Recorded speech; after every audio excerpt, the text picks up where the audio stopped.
A reading from the Gospel of Luke, chapter 5, verses 17 to 26. The healing of a paralytic. One day Jesus was teaching, and many Pharisees and teachers of the law had come from every town in Galilee and Judea, and even from Jerusalem. They were sitting there while the power of the Lord was at work to heal the sick. Then some men brought a paralyzed man who lay on his mat. They tried to enter the house to place him before Jesus, but they could not find a way through the crowd. So they went up on the roof and, removing the tiles, lowered him on his mat into the middle of the crowd in front of Jesus. When Jesus saw their faith, he said to the man, "My friend, your sins are forgiven."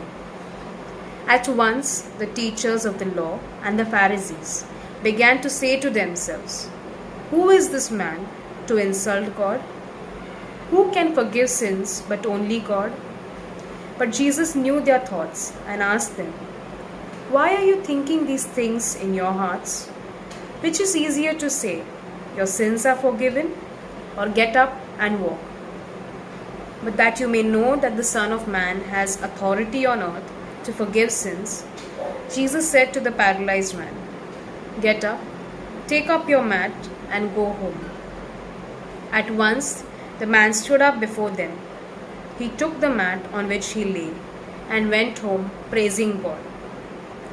Amazement seized the people and they praised God.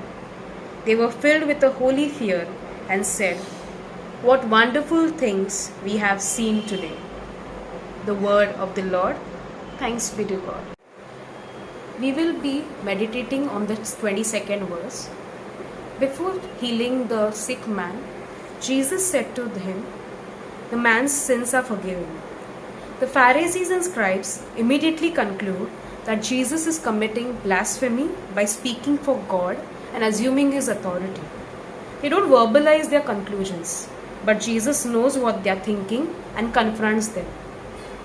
In this context, to question means to scrutinize in one's mind, to think about something in the New Testament.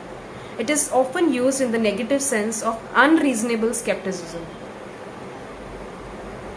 It is often used in the negative sense of the unreasonable skepticism. New Testament use of the word heart implies the deepest source of one's will and thoughts, as well as emotions. It would have been good for the Pharisees to carefully consider the implications of Jesus' words. That's not what they are doing, however. Their conclusion is a result of their volition, their conscious will. They are deliberately manipulating their understanding of Mosaic law and traditions to reject Jesus' claim of authority and accuse him of blasphemy. Jesus responds by doing something that flatly contradicts their prejudice. He heals the man. The law, the prophets, and the Pharisees' extra spiritual teachings identify such an act with God's power. By claiming otherwise, it is the scribes and the Pharisees who are blaspheming, not Jesus. Also, Jesus had already manifested his power to heal, to exorcise, and to teach.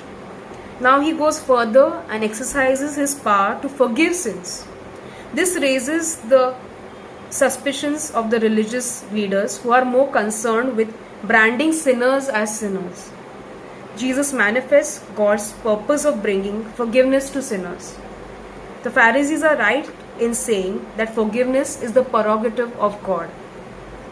Jesus makes it clear God wishes to exercise this prerogative.